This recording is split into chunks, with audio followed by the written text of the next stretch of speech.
السلام علیکم ورحمۃ اللہ وبرکاتہ۔ رمضان میں خواتین کو جب ناپاکی کے دن آ جاتے ہیں اور ناپاکی کے دن ان کے شروع ہو جاتے ہیں تو وہ روزہ نہیں رکھ پاتی ہیں، نماز نہیں پڑھ پاتی ہیں اور کوئی بھی عبادت کا کام نہیں کر پاتی ہیں۔ بڑی کنفیوژن رہتی ہے کہ آخر کیا کریں کیا نہ کریں، اور ان کو افسوس بھی ہوتا ہے کہ بتائیے رمضان کے یہ 5-6 دن، یہ 7-8 دن ہمارے ہاتھ سے مس ہو رہے ہیں، ہم کچھ عبادت نہیں کر سکتے، کچھ نہیں کر سکتے۔ تو ایسا نہیں ہے۔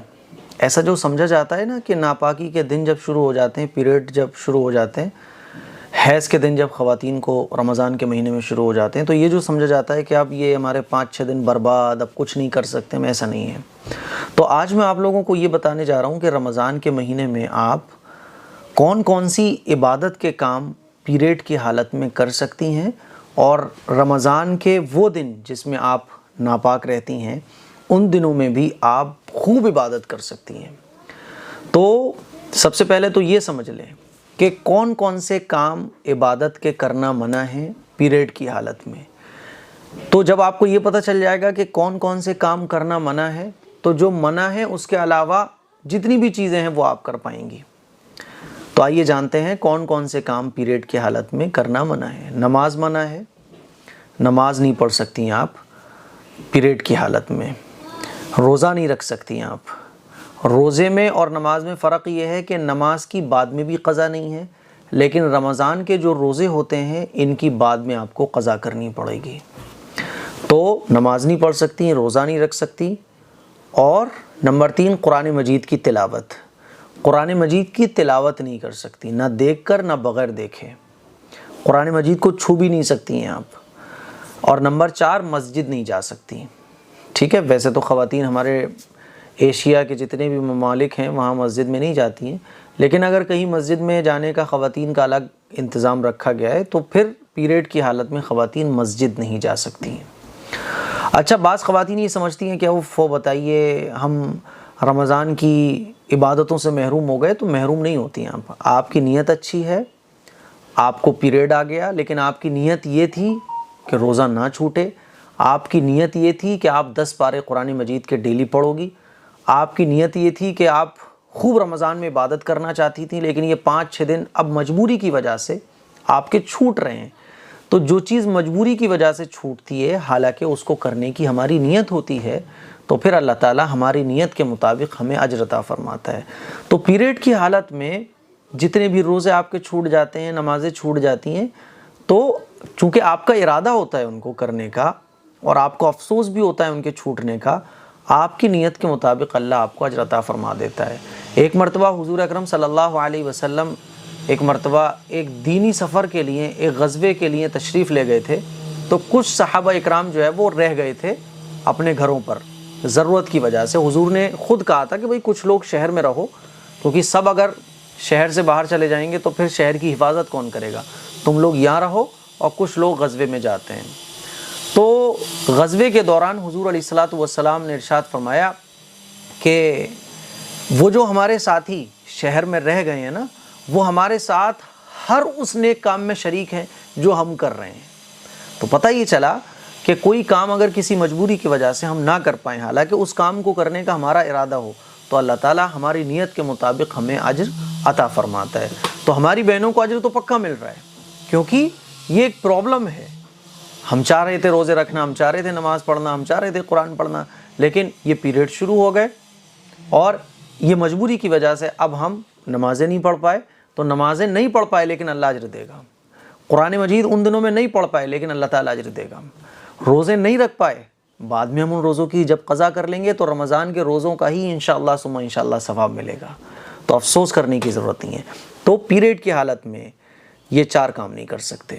اب ان 4 کاموں کے علاوہ جتنے بھی دین کے کام ہیں وہ ہماری بہنیں کر سکتی ہیں۔ میں ڈیٹیل سے بتا دیتا ہوں کون کون سے کام، کیونکہ شک رہتا ہے نا کہ ارے کر سکیں گے، یہ نہیں کر پائیں گے، یہ کرنا جائز ہے یا نہیں ہے۔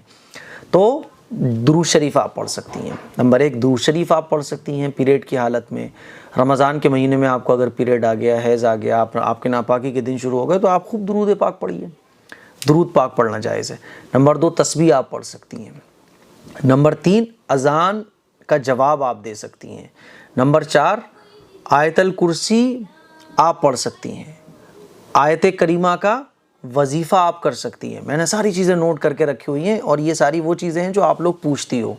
تو آیت الکرسی آپ پڑھ سکتی ہو، آیت کریمہ کا وظیفہ بھی آپ کر سکتی ہو اور آیت کریمہ بھی پڑھ سکتی ہو۔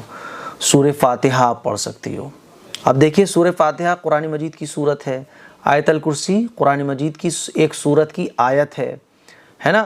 تو قرآن مجید کی کوئی بھی آیت جو دعا کے طور پہ پڑھی جاتی ہے، قرآن مجید کی کوئی بھی سورت جس میں اللہ کی حمد اور ثنا بیان کی گئی ہے، تو قرآن مجید کی کوئی بھی آیت، کوئی بھی سورت دعا کے طور پر اللہ تعالیٰ کی حمد و ثنا بیان کرنے کے طور پہ ہم اس کو پڑھ سکتے ہیں۔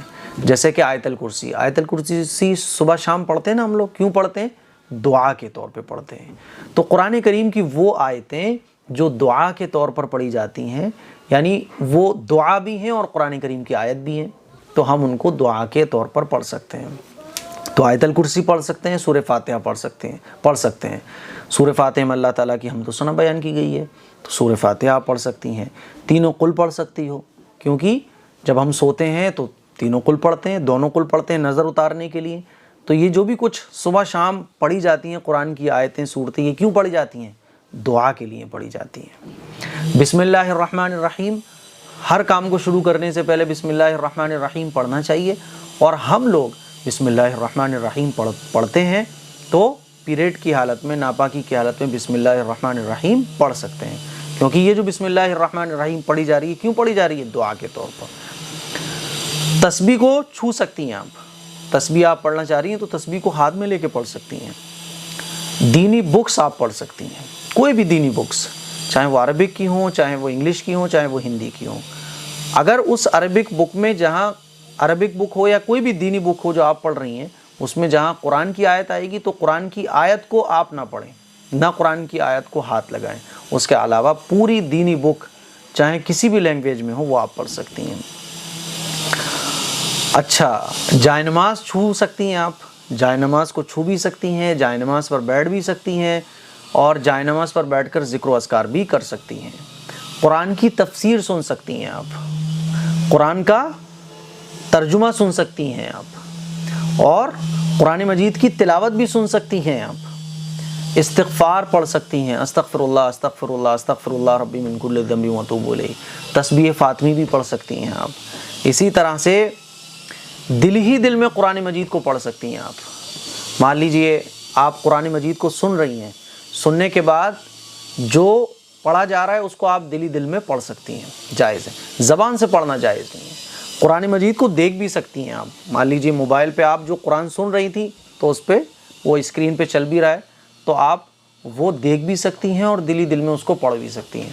تو پیریڈ کی حالت میں ہماری بہنیں پریشان نہ ہوں، نماز، روزہ، قرآن اور مسجد میں جانا یہ جائز نہیں ہے۔ اس کے علاوہ جتنے بھی یہ دین کے کام ہیں، جن کی میں نے یہ لمبی لسٹ تیار کی ہوئی ہے آپ کے لیے، یہ سارے دین کے کام آپ کیجئے۔ اور ہاں، دعا مانگ سکتی ہیں آپ، دعا مانگ سکتی ہیں آپ۔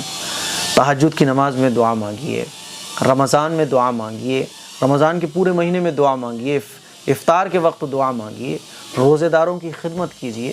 تو یہ سارے کام ہیں جن کو آپ ناپاکی کی حالت میں کر سکتی ہیں، اور اللہ تعالیٰ آپ کو اجر بھی عطا فرمائے گا، اور جو آپ کی نیت ہے اس کے مطابق آپ کو اجر ملے گا۔